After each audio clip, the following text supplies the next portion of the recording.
Disney's 5-minute Under the Sea stories. Today's story, Moana, Becoming Shiny. Moana loved gathering the village children and telling them a story, just like Grandma Tala used to do. "Tell us, Mother," a little boy said. "A scary one from your adventure," a girl chimed in. One about Lalatail." Moana smiled. "Oh, you want to hear about the realm of the monsters, huh?" she said, then started the story. When Maui and I were on our adventure to return to the heart of Te Fiti, we visited Lalotai. There we met a giant crab named Tumatoa. You see, Tamatoa is a collector of all types of treasures, especially the shiny ones. He had Maui's fish hook. We had to get it back. "Wait," a little boy cried out. "Why does Tamatoa like shiny things?" Moana considered this. She thought about what the crab monster has told her, and the legends she'd learned about him since. Well, Tamatoa thought he could make himself beautiful by putting shiny things on his shell. He believed that outer beauty was more important than inner beauty. He believed this even when he was growing up.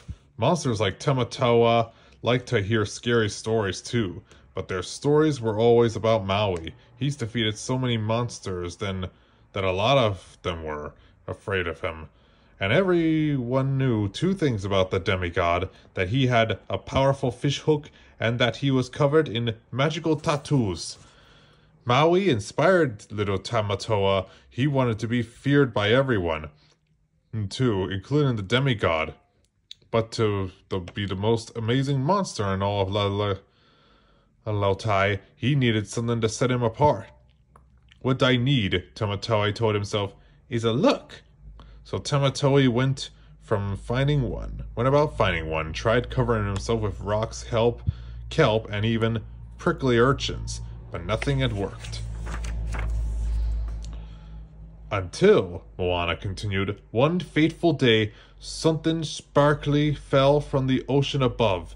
It was a shiny necklace. Tamatoa placed it on his shell. "I'm beautiful," he declared. From then on, Tamatoa was hooked. He searched far and wide other things to add to his collection, and he became more and more obsessed with his shiny appearance. He stole precious treasures and items from men and his fellow monsters, making new enemies wherever he went. He even crossed paths with Maui, though that didn't end well for Tamatoa. In the end, he escaped. Over the years, his collection grew and Tamatoa felt more and more powerful. He used his shininess to attract fish to eat for dinner. He became known as the most menacing scavenger of Lalautai, taking down anyone who got in his way. This meant he was often alone, but he didn't care. He only cared about one thing. "I'm always the most glittery one in the room," he said.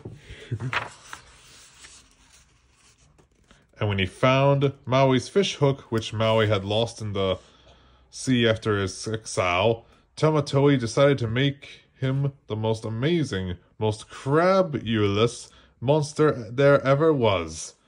And that's where you and Maui came in, shouted one of the kids listening to her story. "That's right," Moana said. "We went to get Maui's fish hook back. Of course, we needed to be careful. Tamatoa wasn't going to let us walk away with one of his most prized possessions. But with some great teamwork and some shiny distractions, Maui and I were able to get the fish hook and escaped from Lalatoa." "Yay!" the kids cheered. "But what happened to Tamatoa?" one of them asked. "Well, he was stuck on his back for a little while. He yelled for help, but he's been so selfish and taken from so many of the other monsters, they began stealing from him. When Tamatoa finally got back on his claws, he had to start his collection all over again. Apparently she knows all this. Though, hopefully he learned that treating others well is better than being shiny, Moana finished. The kids nodded, agreeing with her solemnly. Then one of them raised his hand. Tell us another story, Moana! The end.